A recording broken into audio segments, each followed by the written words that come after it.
Bea Alonzo at Dominic Roque, opisyal na inamin ang kanilang breakup. Tinawag ang mga spekulasyon na ridiculous and false.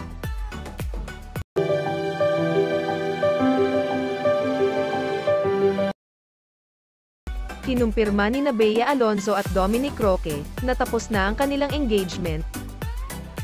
Tapos na rin ang mga chismis tungkol sa kanilang relasyon. Sa isang pahayag na ipinost nila pareho sa kanilang Instagram accounts, sinabi nina Alonzo at Roque na ito ay isang well-thought mutual decision.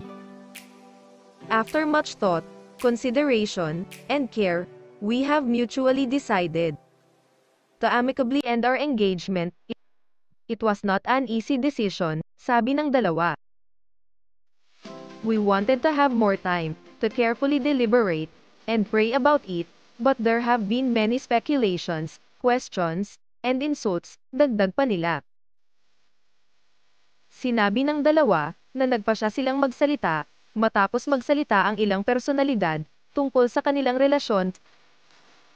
Some even confirmed our breakup without our consent, and some created ridiculous stories that had no basis and were utterly false. So we felt the need to share this announcement with great sadness for our peace of mind and our families, diin nila.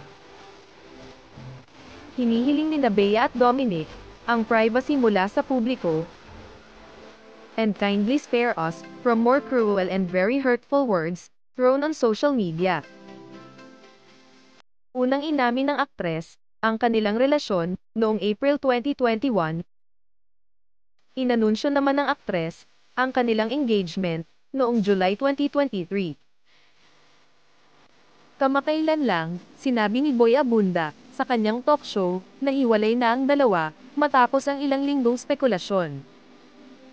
Noong panahong iyon, sinabi ni Abunda na sinubukan ng dalawa na ayusin ang kanilang relasyon.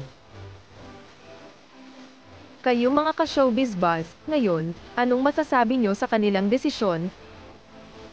Ano sa palagay nyo ang dahilan ng kanilang paghihiwalay?